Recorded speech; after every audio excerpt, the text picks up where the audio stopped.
오늘은 겨자씨만한 믿음이 어떻게 산을 옮긴다는 말일까요? 라는 제목으로 말씀을 전합니다. 예수님께서 마태복음 17장 20절에서 가라사대 너희 믿음이 적은 영혼이라 진실로 너희에게 이르노니 너희가 만일 믿음이 한 겨자씨만큼만 있으면 이 산들어 명하여 여기서 저기로 옮기라 하여 옮길 것이요 또 너희가 못할 것이 없느니라 말씀하셨습니다. 예수께서 말씀하시는 겨자씨만한 믿음이란 어떤 믿음일까요? 생명 있는 믿음입니다. 겨자씨는 아주 작지만 생명이 있기 때문에 땅에 뿌리면 자라서 큰 나무가 되고 그늘이 되고 새들이 와서 놀이하게 됩니다. 생명 있는 겨자씨만한 믿음을 가지기 위해서 중요한 것이 자신은 예수님을 믿을 때 죽었고 다시 예수님을 살아나 예수께 주인으로 삼고 성령의 집에 인도받고 산다는 것을 믿는 것입니다. 예수님 안에 들어와야 영원한 생명이 있기 때문입니다. 겨자씨만한 믿음은 예수님께서 자신의 주인으로 계시면서 자신을 통하여 기적을 일으킨다는 걸 믿고 행동하는 것입니다.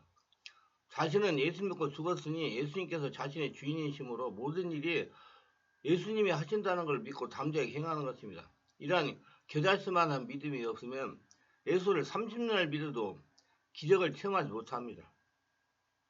기적은 자신의 주인이신 하나님께서 행하는 것이기 때문입니다. 겨자씨만한 믿음이란 살아있는 생명 있는 믿음으로 자신은 할 수 없지만은 자신의 주인이신 하나님께서 하신다는 믿음으로 성령께서 감동하시는 계시를 받아 담대하게 말을 하고 행하는 것입니다. 성령으로 충만한 살아있는 생명 있는 믿음입니다. 믿음의 말을 선포하고 행동하는 것입니다. 모세가 하나님께서 홍해를 가르친다는 믿음으로 홍해를 향하여 지팡이를 내민 것입니다. 그런 믿음의 행동을 보신 하나님께서 홍해를 가르친 것입니다. 모세가 홍해를 가른 것이 아닙니다. 모세의 하나님을 믿는 믿음의 행동이 홍해를 가리게 한 것입니다. 우리가 하는 말 중에 하나님의 권세가 일어나고 하나님의 권세를 작동시켜 기적을 낳게 하는 말들이 있습니다. 우리가 성공을 가져오는 신비한 언어들이 있습니다.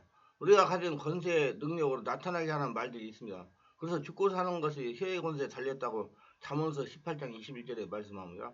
역사상 성공한 사람들을 연구해보면 그 배경에는 성공을 만들어준 말이 있습니다. 반대로 실패한 사람의 배후에는 언제나 실패의 언어가 있습니다. 말은 보이지 않지만 무한한 창조력과 힘을 가진 인생의 최대 에너지입니다. 마치 태양 에너지가 모든 생물을 살게 하듯이 말도 사람의 모든 운명과 환경을 변화시키고 움직이게 하는 생명 에너지를 갖고 있습니다. 기적을 체험하는 믿음이란 하나님께서 기적을 일으킨 것을 믿고 말을 하고 행하는 것입니다. 예수께서 제자들에게 믿음이 무엇인지 가르치기를 원하셨습니다. 그래서 예수님은 하루는 베다니의 제자들을 데리시고 이른 아침에 예루살렘으로 들어가는 길에 감람산 기슭 무화과산지를 가시게 되었습니다. 그곳에 무화과나무가 많이 모여서 자라고 있었습니다. 그 중에 가장 잎사귀가 무성한 무화과 밑에 가서 주님께서 무화과를 찾았습니다. 그런데 성경은 분명히 말하기를 그때 무화과 때가 아니었다고 말했습니다. 무화과 때가 아닌데도 불구하고 주님이 무화과나무 밑에서 무화과를 찾으시다가 무화과가 없으니까 주님께서 그 무화과 나무를 보고 말씀하시기를 이제부터 영원토록 사람이 내게서 열매를 따먹지 못하리라 그렇게 말씀하시고 그냥 그곳을 지나가셨습니다. 하루 종일 예루살렘에 일하시고 난 다음에 저녁에 베다니로 나왔다가 그 이튿날 아침에 또다시 제자를 데리고 아무 말도 안 하시면서 모른 체하고 그 무화과나무 단지를 지나는데 베드로가 가만히 보니까 이제 예수님이 어저께 저주하신 그 무화과나무가 뿌리부터 나무 위까지 완전히 말라버린 것을 보았습니다. 주여 어제 주님께서 저주하신 무화과나무가 말랐나이다. 그러자 예수님은 그 자리에서 제자들을 바라보시고 믿음에 대한 중대한 교훈을 가르치셨습니다. 하나님을 믿어라. 누구든지 저 산들을 명하여 바다에 던지리라 하고 그것을 이룰 줄 마음에 믿고 의심하지 않으면 그대로 되라. 무엇든지 기도하고 구한 것은 바늘로 믿어라. 그러면 그대로 되리라. 서서 기도할 때 아무에게나 해무가 있거든 용서하라. 그래야 하늘에 계신 너희 아버지께서 너희에게 용서해 주시리라. 이 주님의 가르침 속에 굉장히 큰 믿음의 비결이 들어있습니다. 이 그리스도의 말씀을 상고해봄으로 우리의 삶 속에 기적을 체험하는 믿음이 무엇인지 깨닫고 행하여 하나님께서 일으키는 기적을 날마다 체험하며 살아갑시다. 첫째로 하나님을 믿으라는 겁니다. 그렇게 말씀했어요. 본래 하나님을 본 사람은 없는데 어떻게 하나님을 믿을 수가 있습니까? 평생에 보지 못한 분을 믿으라고 하면 믿을 수 있겠습니까? 그러나 여기 예수님께서는 하나님 믿으라고 말씀하셨습니다. 역사상 하나님이 계신 그대로 보여주신 분이 오직 이 땅에 한 분이 계십니다. 그분이 바로 성자 예수님이십니다. 우리는 하나님을 본 적이 없으되 예수님을 우리가 역사적으로 보고 말씀을 듣고 알고 있습니다. 근데 이 예수님을 아는 것이 바로 하나님을 알고 예수님을 믿는 것이 하나님을 믿는 것입니다. 하나님과 예수님은 하나이기 때문인 겁니다. 성경은 거기에 대해 무수히 증거하고 있습니다. 요한복음 1장 1절에서 3절에 태초에 말씀이 계시나 이 말씀이 하나님과 함께 계셨으니 이 말씀은 곧 하나님이시라. 그가 태초에 하나님과 함께 계셨고 만물이 그로 말미암아 지은 바 되었으니 지은 것 하나도 그가 없이는 된 것이 없느니라고 말씀하시므로 하나님과 예수님은 동시에 같이 계셨으나 하나님의 예수 그리스도를 통하여 만물을 지으셨기 때문에 지은 것 하나도 그가 없이는 된 것이 없다고 말씀하십니다. 그래서 우리는 하나님은 인류 구원의 계획을 하는 하나님이시고 예수님은 구원을 이루어 보이시는 예수님이서 성령님은 우리에게 이 모든 것을 보지 않고 믿게 하시는 것입니다. 모든 것을 보지 않고 믿게 하는 분은 성령님이십니다. 성령은 우리에게 믿음을 주시고 하나님이나 예수님이 하시는 모든 것을 믿게 하시는 것입니다. 그래서 믿음은 성령으로 충만함과 비례한 것이고 그래서 성령 충만 받으러 가는 겁니다. 그리고 예수님은 완전히 하나님의 완전한 사람으로 오셨기 때문에 예수님의 본자는 하나님을 본 것입니다. 또한 요한복음 1장 14절 18절에 보면 말씀이 육신이 되어 우리 가운데 거하시며 우리가 그의 영광을 보니 아버지의 독생자의 영광이요 은혜와 진리가 충만하더라. 요한이 그에 대해 증언하여 외치이르되 내가 전에 말하기를 내 뒤에 오시는 이가 나보다 앞서는 것은 나보다 먼저 계심이라 한 것에 이 사람을 가리킴이라 하니라. 우리가 다 그 충만에서 받으니 은혜의 은혜라. 율법은 모세로 말미암아 좋은 것이요 진리와 은혜와 은혜는 예수 그리스도 말미암아 온 것이라. 본래 하나님을 본 사람이 없을 때 아버지 품속에는 독생하는 하나님이 나타나셨느니라 그랬어요. 여기에 우리가 보는 하나님 품속에 계신 독생하는 예수님이 나타났다고 했으니 이는 독생하는 하나님을 우리에게 보여주셨다고 말한 겁니다. 그러므로 하나님을 모든 영광은 예수님이 안에 있는 것입니다. 그러므로 하나님 아버지가 어디 계시냐? 예수님 안에 계신 것이나 예수님과 하나님 아버지는 분리하려고 올려 분리할 수가 없는 일체가 되시는 분입니다. 히브리서 1장 3절 예수님은 하나님의 영광의 광채시요 그 본체의 형상이라고 말한 겁니다. 그러면 주님께서 하나님 믿어라 그렇게 말씀하실 때는 나를 믿어라 그렇게 말씀하시는 것과 똑같은 것입니다. 예수님 본자는 하나님을 보았습니다. 요한복음 10장 7절 21절 너희가 나를 알았더라면 내 아버지도 알았으리로다. 이제부터는 너희가 그를 알았고 또 보았느니라. 빌립이 이르되 주여 아버지를 우리에게 보여주옵소서. 그리하면 족하겠나이다. 에스겔 이르시되 빌립아 내가 이렇게 오래 너희와 함께 있으되 내가 나를 알지 못하느냐. 나를 본 자는 아버지를 보았거늘 어찌하여 아버지를 보이라 하느냐.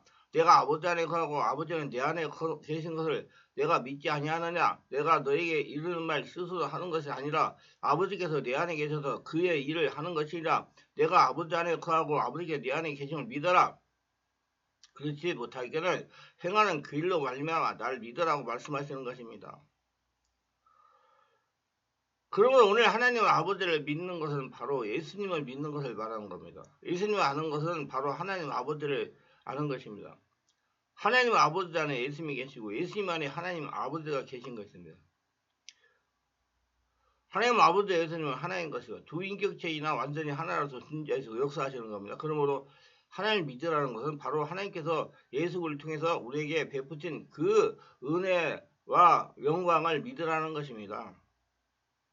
예수들 십자가에 못 박아 몸을 찢고 피를 내심으로 우리에게 놀라운 은혜를 제시해 주셨습니다. 바로 그것은 믿으라는 겁니다. 무슨 은혜를 제시해 주셨을까요? 하나님은 그를 통해서 우리에게 용서와 의를 제시해 주셨습니다. 무조건 믿으면 죄사함을 받고 용서받고 어렵게 되는 길을 열어놓으시는 것입니다. 영원히 사는 것을 우리에게 주신 것입니다. 예수 그들을 통해서 하나님은 귀신을 쫓아내버리시고 세상을 내쫓아버리고 그곳에 하나님 나라와 성령으로 채워주시는 이 은혜를 베풀어 주셨으니 이걸 믿으라는 것입니다. 분명히 율법은 모세로 말미암은 것이고 그렇기 때문에 사람이 가르침 받는 것이 율법이에요. 그 다음에 은혜와 진리는 예수님께로 온다고 그랬습니다. 은혜와 진리는 복음입니다. 여러분 성령으로 깨닫는 거예요. 바르게 알고 우리 신앙생활을 바르게 해서 이제 성령으로 말씀을 깨달으려고 노력하죠. 성령으로 감동을 받고 따라가는 자가 되시기 바라요. 성령은 안 보이죠? 모세는 보이고요. 그 차이예요. 여러분 안 보이는 성령을 따라가는 자가 되시기 바랍니다. 그게 겨자씨만한 믿음이 있는 사람입니다. 안 보이는 것을 보는 것 같이 믿는 것. 하나님 믿으라는 것은 하나님께서 예수를 통하여 우리의 모든 슬픔을 내어 쫓아버리시고 기쁨으로 채워주시고 우리 모든 질병을 대속하시고 시와 건강을 주시는 그 하나님을 믿으라는 것입니다.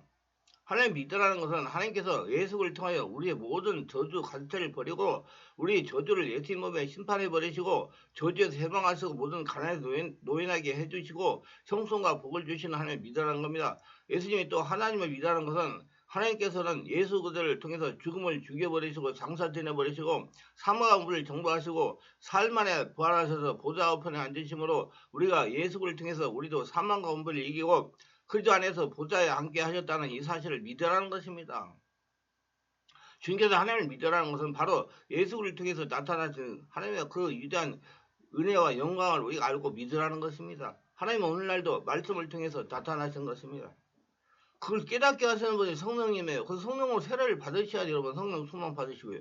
그러므로 그래도 예수를 통하여 나타낸 하나님, 말씀을 통해 우리에게 나타낸 하나님을 믿으라는 겁니다. 로마서 10장 17절. 그러면 믿음은 들음이 있으면 들으면 그래도 말씀으로 만나고 하나님 말씀을 듣고 믿고 나가면 하나님 믿을 수가 있는 것입니다. 누가 믿게 만들어요? 성령께서 믿게 만들어요. 여러분들 예수 믿고 죽고 예수를 태어나가 성령님도 받았기 때문에 이제 성령으로 깨닫는 거예요. 그 율법을 자꾸 보고 깨닫고 가는 사람은 아직 안 죽은 사람이에요. 믿으세요? 예수 믿고 죽어야 돼요. 죽고 다시 성령으로 태어나가지고 은혜와 진리를 따라가는 자가 돼야 돼요. 예수님을 믿고 따라가는 자, 하나님을 보지 않고 믿고 따라가는 자, 말씀이 육신이 하나님 우리 가운데 거기서 영광을 은혜와 진리가 충만하다. 그 예수님을 믿고 따라가는 거예요. 안 보이지만 믿고 따라가세요. 여러분 안에 지금 예수로 충만해져 있습니다. 그걸 믿고 따라가는 것이 믿고 따라가고 행동하는 것이 겨자씨만한 믿음이 있는 겁니다. 그럼 우리는 하나님을 믿어야 됩니다. 이 땅에서 우리 인간이 이성이나 지혜나 총명이나 인간이 경험하고서 믿고서 나갈 수는 없습니다. 청춘을 믿을 수도 없어요. 모든 것이 다 변화되고 지나가고 하는 겁니다. 저도 한창 젊었을 때는 허구한 날 젊음을 유지할 줄 알았는데 이제 나이 들어 머리가 휘어지고 있습니다. 군대에 있을 때 군장을 2개씩 받아 짊어지고 24달에서 어깨에 메고 뛰었는데 이제 저 한 몸도 뛰기가 힘이 버거워졌습니다. 젊음도 믿지 말고 물질도 믿지 말고 하늘 땅을 지으시고 인간의 생사를 주장하시며 자신의 인생길 갈 길을 이미 정해 오신 하나님을 믿어야만 되는 것입니다. 그래서 우리는 날마다 성령으로 충만해야 돼요. 성령으로 충만하기 위해서 기도해야 돼요. 예배드려야 돼요. 말씀을 묵상해야 돼요. 성령으로 충만해 예수 그리스도 안에 우리가 하나님이 믿고 나면 부끄러움을 당치 않을 것입니다. 믿음이란 무엇이냐? 그러므로 예수 그리스도 안에 나타나신 하나님을 믿는 것을 믿음이라고 말하는 것입니다. 안 보이지만 살아계신 하나님, 초단체 하나님이 나를 통해서 일하신다는 걸 믿는 것이 믿음이라는 겁니다. 그 예수 그리스도는 나타난 하나님 이외에 다른 것을 믿는 것은 기독교 신앙이 아닌 것입니다. 성령으로 충만하여 예수 그리스도를 통하여 우리에게 보여주시는 하나님을 믿기를 바랍니다. 그래서 믿음으로 날마다 기적을 체험하며 하나님이 자신에게서 나타나고 자신을 통해 일하신다는 걸 깨달으며 하나님께 영광과 찬송을 돌리는 우리 모두가 됩시다. 기도합니다. 오늘 또 저희 설교를 끝까지 들으신 분들 투고와서 특별하게 구독, 좋아요, 알림 설정, 공유하신 분들 기억하시고 겨자씨만한 살아있는 믿음을 가지고 평생 하나님과 동행하며 하나님의 복을 거둬들이며 살아가게 하옵소서. 예수님의 이름으로 기도합니다. 아멘.